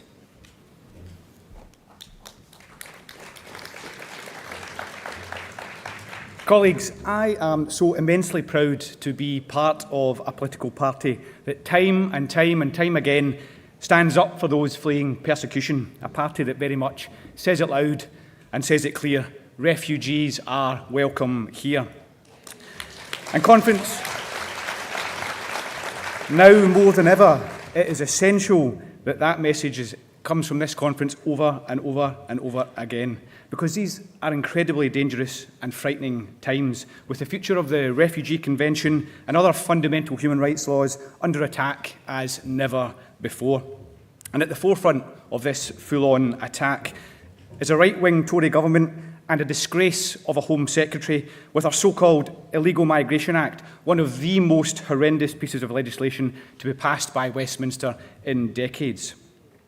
This anti-refugee law has nothing to do with saving lives. It is all about saving a few Tory seats through disgusting, dehumanising politics. Conference, implementation of this Act will see an already collapsing asylum system, to all intents and purposes, closed down completely. International conventions on refugees, trafficking, human rights and the rights of children will be shredded alongside what little is left of the UK's reputation. Progressive modern slavery legislation will be destroyed, with devolved parliaments, our Scottish Parliament, once again totally ignored. Fundamental human rights, not least the right to liberty, will be drastically curtailed, the rule of law and access to justice undermined. But Conference, it is the real-life implications for the people, the human beings caught up in this poisonous legislation, that are most sickening. Every man, woman and child, no matter their circumstances and histories, are to be treated in the same brutal way. Whether it's a man fleeing state-sponsored persecution because of his sexuality, or a woman tortured and raped because of a religious conversion, or a child trafficked here by gangs for exploitation. This Tory government says, we don't care. If your entry into this country was irregular, and of course it was irregular, there's no other way to get here, then that's all that counts to the Tories, not the horrors that these people have endured. To this government, these aren't people, they are a political problem. And this new Act sets out very deliberately to treat them as dreadfully as possible so that others are discouraged from seeking protection here. So a return to relentless immigration detention lies ahead for them. Protections for vulnerable people and children tossed aside. The Home Secretary can basically detain whoever she wants for as long as she wants. New rules see people excluded from having their asylum or human rights claims processed, not just today or tomorrow, but forever. It leaves genuine refugees either waiting to be removed to Rwanda for years on end, or left in permanent limbo without status or the right to work, when instead we say they should be offered protection and the chance to rebuild and get on with their lives and contribute positively to our country. Trafficking victims are also disgracefully abandoned. For the overwhelming majority, there will be no more government-sponsored recovery period. There will certainly be no leave to remain. And the only people celebrating this will be the people traffickers themselves, whose victims are being driven right back into their control. Delegates, the treatment of children is shocking. More will be detained and for longer. The recent practice of dumping them in unregulated and unsafe accommodation is enshrined by this Act. Protection as refugees or trafficking victims is made impossible for these kids. Instead, they will live with the prospect of being kicked out at the age of 18, or even sooner, hanging over them. But there will be no prospect ever of offering them citizenship. So, Conference, let us say loudly and clearly, not in our name. And while Labour equivocates and dissembles, not even clear if it wants to repeal this rotten legislation, it's more essential than ever that we stand up for the Refugee Convention and international human rights laws. Conference, we don't just need rid of the Tory government, we need rid of these rotten Tory policies as well. So let us continue to be the party Let us continue to be the party that welcomes, not vilifies, those people seeking sanctuary and safety amongst us. Please support this resolution. Thank you. Thank you very much, Stuart. And our second speaker on Resolution 2, speaking in favour of the resolution, is Alison Thewlis MP. Welcome, Alison. Thank you very much. Conference, I am proud to represent Glasgow Central, Scotland's most diverse constituency, the constituency of Kenmure Street and standing up for our neighbours. I want to put on record from this conference, from this platform, our thanks and our appreciation and our solidarity for everyone who has done us the honour of making Scotland their home.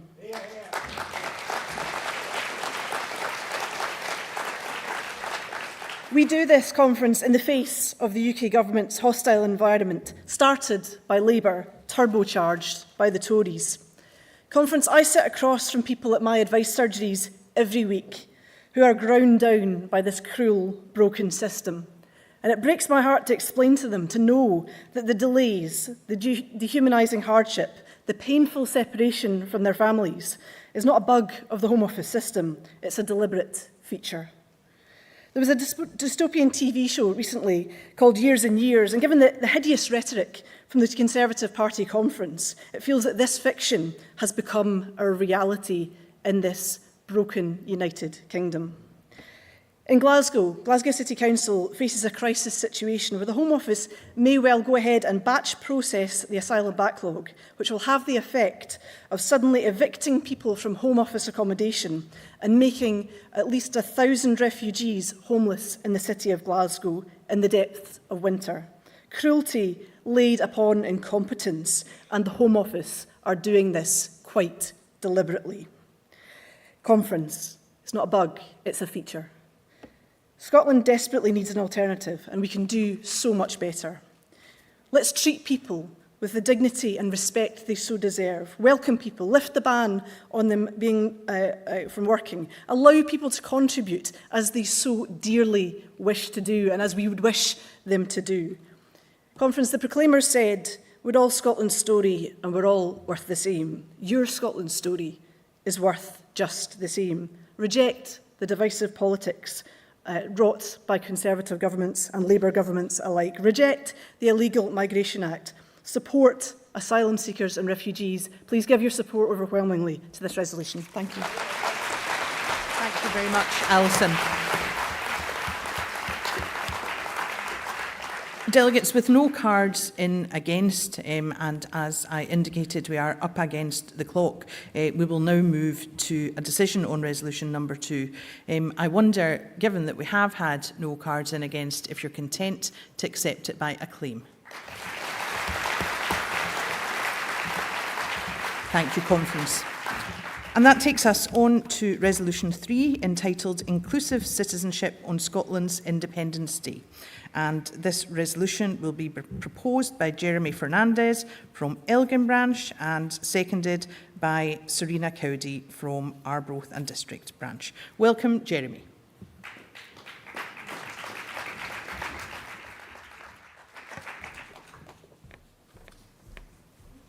Thank you, Conference.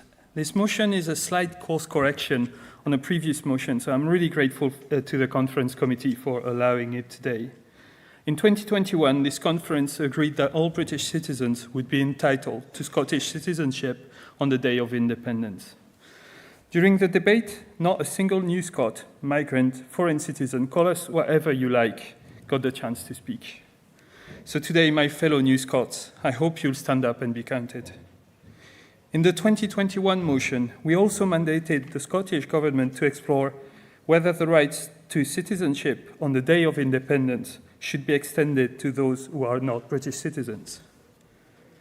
But when the white paper, which prides itself as inclusive, was published this year, it remained that British citizens and British citizens only would get the right to Scottish citizenship on Independence Day. This is not inclusive. When you exclude on the very first day of a new sovereign state thousands of people from citizenship for no reason but their origin, then by definition the policy is exclusive, not inclusive. You know, I first came to this country by chance. I got offered a job at Aberdeen University just a few miles down the road, a job that I hadn't even applied for. But very quickly, within a month or two, certainly not 10 years, as I walked down the cobbled streets of Old Aberdeen, a few miles from here, I knew that Scotland would be my home. How could I not? Scotland, the warmth of its people, the beauty of its landscape, the richness of its culture. And there will be many people like me who have come to Scotland for love, for work, or maybe they've fled war, famine, and persecution, who would just know, deep in their bones, that this country is home. They already contribute to Scotland's economy, culture, and society. They make Scotland more diverse, more outward-looking. Quite simply, they make Scotland better. The road to independence will be debated today. It might well be that someday in the near future, through a referendum or a Scottish Parliament election, we will ask new Scots to vote for independence. Are we really expecting them to vote yes to an independent Scotland and then bar them from being the citizens of the independent country they've just voted for? No chance.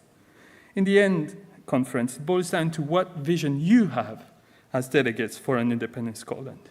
If you think that an independent Scotland should just be a continuation of the UK, with its hostile environment, its abhorrent immigration policies, then where everyone who's not British is less worthy, then by all means, on Independence Day, Scottish citizenship for the Brits only.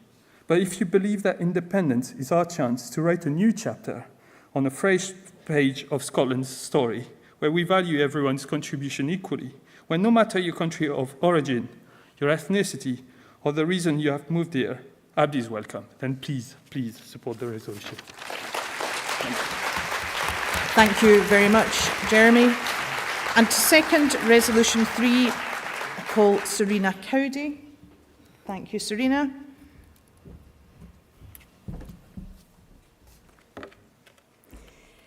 Friends, when I first moved to Scotland from England in 2017, one of the first things I realised is that people here let you write your own story. It's not so much the end of an old song, but the beginning of a new one.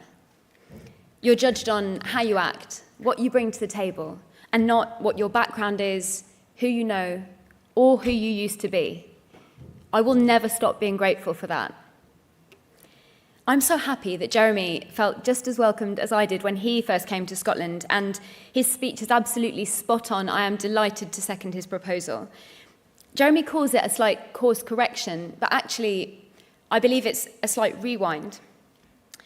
In the SNP's proposed Constitution for a Free Scotland, published by the party in 2002, it said that there would be an inclusive definition of citizenship, with rights of residency for everyone permanently living in Scotland at the time of independence.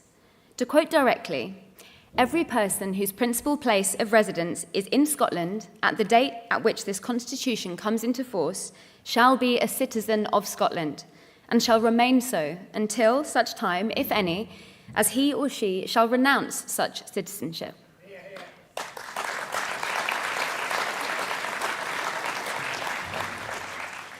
By 2013, however, the White Paper Scotland's Future took the position that non-UK citizens would have to apply for citizenship. And the current iteration, Building a New Scotland, which was published just this year, effectively confirms automatic entitlement for UK citizens and an application process for everyone else. And this does need to change. Why should a citizen of any other country, permanently resident in Scotland and contributing to our society and economy, not be granted the same rights to Scottish citizenship as someone like me, born on these islands? That risks saying to Jeremy, "You're not as important as Serena." I've lived in Scotland for 6 years. Jeremy, who has been in Scotland far longer than I have, has contributed in a whole heap of ways, and he's now an elected member in Elgin. Why should I get automatic entitlement, while he, under the Scottish Government's current position, would need to apply? I'll end by saying this. The last thing we want as we embark on our beautiful journey to an independent country is for the parameters of our inclusivity to be influenced by the UK framework we have spent so long trying to escape from.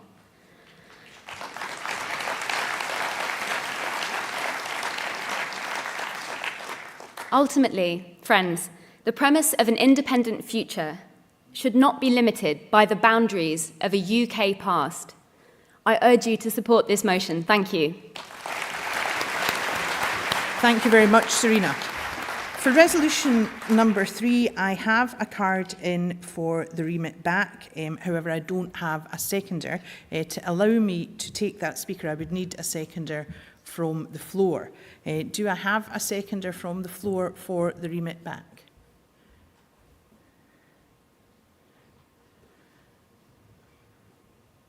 I don't think I do. No.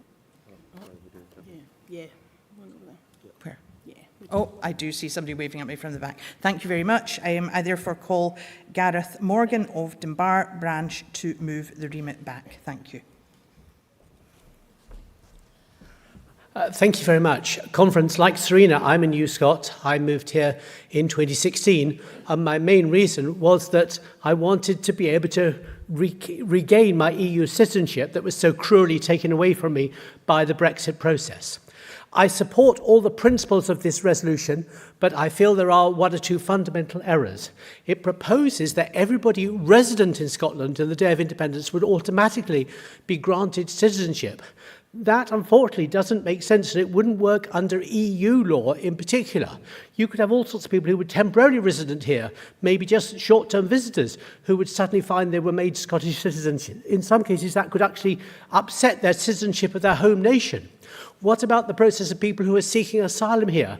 Under international law, we have to have a proper process of assessing asylum seekers. Yes, we want an inclusive asylum policy, like we said in the last motion, but we have to have a proper arrangement whereby citizenship is considered and made available. Yes, I want to make it open. Yes, I totally agree. It would not be right that British citizens sometimes get a shortcut, whereas EU citizens who wanted to become Scots would have to go through a further process. But the resolution as drafted does not make that clear.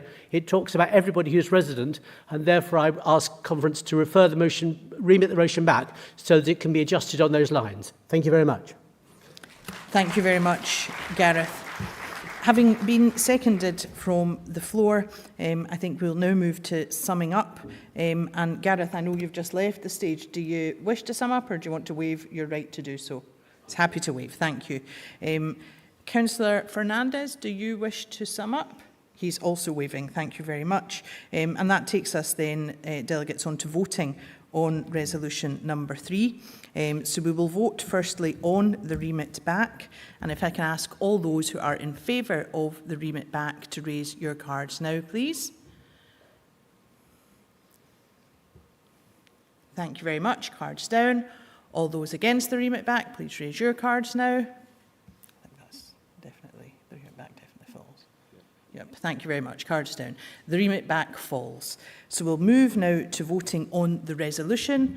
So if I can ask all of those in favour of resolution number 3 to please raise your cards now. Thank you very much. Cards down. All those against resolution number 3, please raise your cards. Thank you very much. The resolution passes unanimously.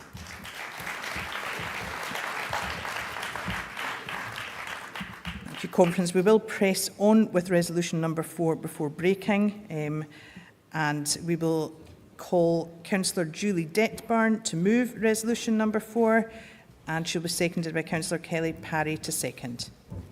Thank you, Julie. Thank you, Convener, and hello, Conference. First of all, I'd like to give a great big shout out to South Ayrshire young carers who inspired and informed the resolution I present today.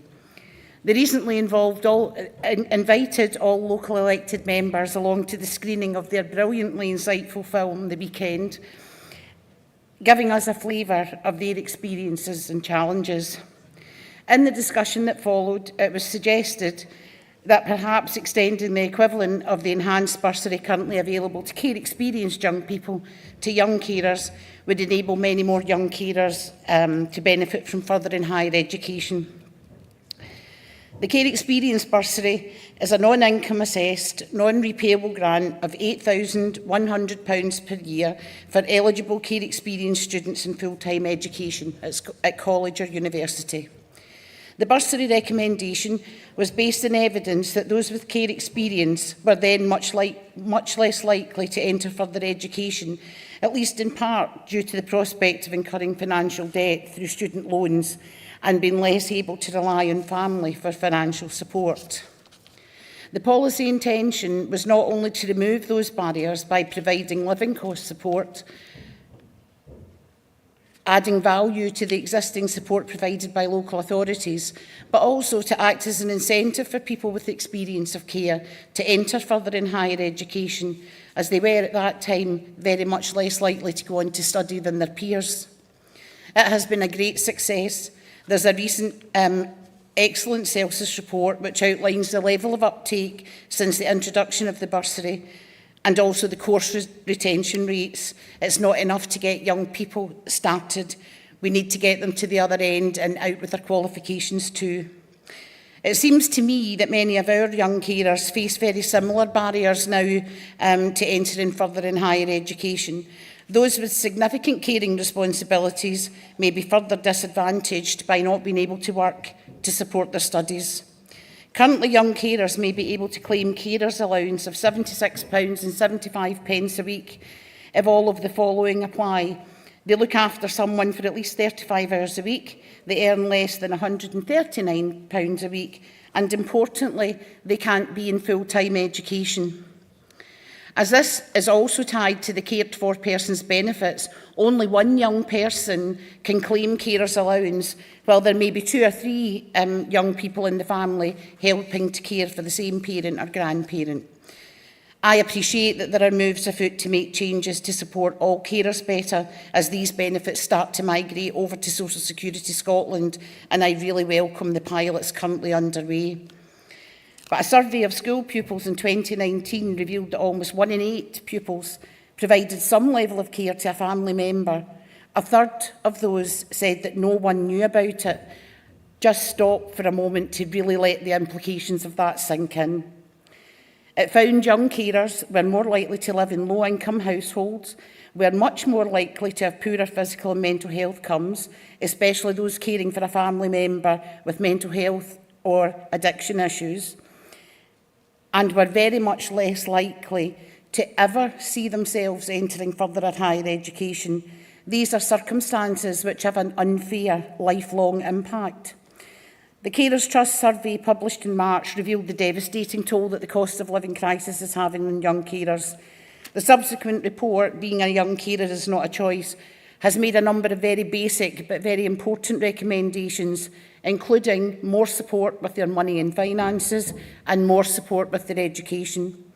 One comment that jumped right off the page to me in the report was, "We should stand out to you for everything that we do."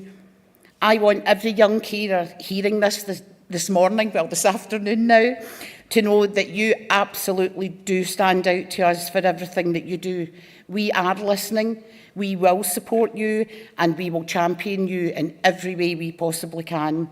So, Conference calls upon the Scottish Government to consider extending the enhanced bursary or equivalent to young carers with significant caring responsibilities to ensure that they benefit from equal access to further education and are recognised for and not disadvantaged by the significant contribution they make in providing care and support to their loved ones. Conference, please support this important resolution. Thank you. Thank you very much, Julie. And to second this resolution, please welcome Kelly Parry. Conference, this motion talks about young people who rely on direct support from local authorities. In Conference, I was that young person. I am care experienced, and can I just say it is a very proud thing for me to stand here before you today as the council leader for the very council that I once relied on my care. Conference, Scotland has got a proud record on making improvements to care experience young people's lives and the lives of our young carers, but we can and we should go further. These young people aren't just anyone, they are Scotland's bairns.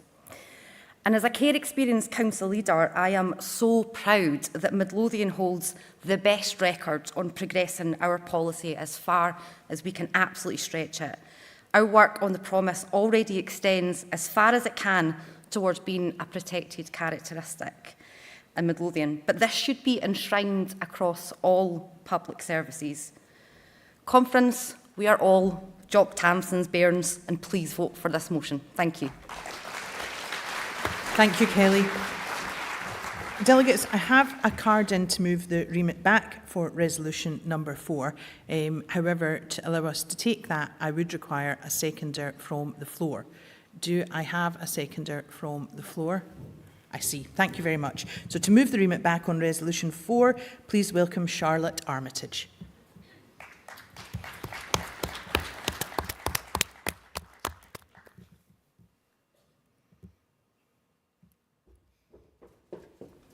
Thank you, Charlotte. To get here. Hello, everyone. Let me first start by thanking Kelly and Julie for bringing this motion forward. I want to first of all say that I don't disagree with the sentiment of the motion. Fundamentally, I agree that the SNP is fully committed to achieving the best possible outcome for every child and young person in Scotland. And as someone who has directly benefited from the Care Experience bursary, I think these policies are right. But the reason I'm remitting back as a Care Experience person is because these two policies are right on their own as two separate policies. Young carers absolutely need the support of the Scottish Government. The state needs to support young carers, and I stand by that. But we are different people and we have different needs. And let's be serious right now. The two groups need to be involved in this conversation, and by this conversation, I mean the conversation about protected characteristics for care experienced people. The reason I remit back is not me saying that I believe young carers shouldn't get the support. My remit back is because, as I said, this motion should be two separate policies. Conference, I've been campaigning for a protected characteristics for care experienced people my entire adult life. Protected characteristics for care experienced people is about a cultural change. The kind of cultural change that seeks to remove the discrimination of a minority group that has been discriminated against for decades. That's it. It's too big of a change to be slotted in with another policy proposal. It feels like an afterthought, and it shouldn't be. It also conflates care experienced people with young carers. We are not the same, and we rightly deserve tailored support. As I've already said, a large part of my life has been dedicated to campaigning for change for care experienced people. I've seen how good intentions can lead to bad policy, and trust me, I have seen and felt the consequences of that. Friends, keeping the promise is one of our biggest responsibilities as a country. My experience of care and all that comes with it, the trauma that comes with it, the discrimination I have felt and will no doubt continue to experience because of it, will stay with me for the rest of my life. Conference, I urge you to support the remits back. Thank you very much, Charlotte. Delegates, will move now to the summing up. I wonder if Charlotte, who has just left the stage, wishes to come back. She's waving that. And I wonder if the mover of the resolution, Julie, is on her way. I see her.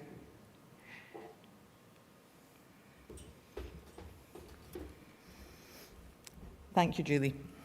Thank you.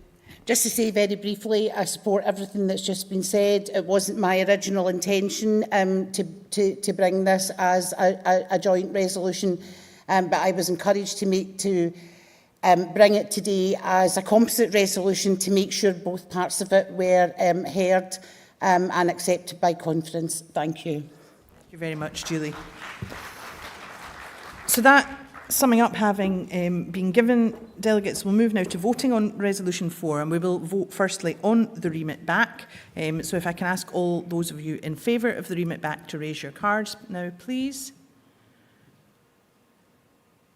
Thank you very much. All those against, please raise your cards now, please.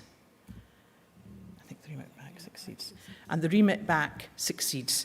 So thank you very much, delegates. So that takes us to the end of session 1. It is now lunchtime. Thank you for your forbearance, and we look forward to seeing you back here for session 2 at 2 p.m.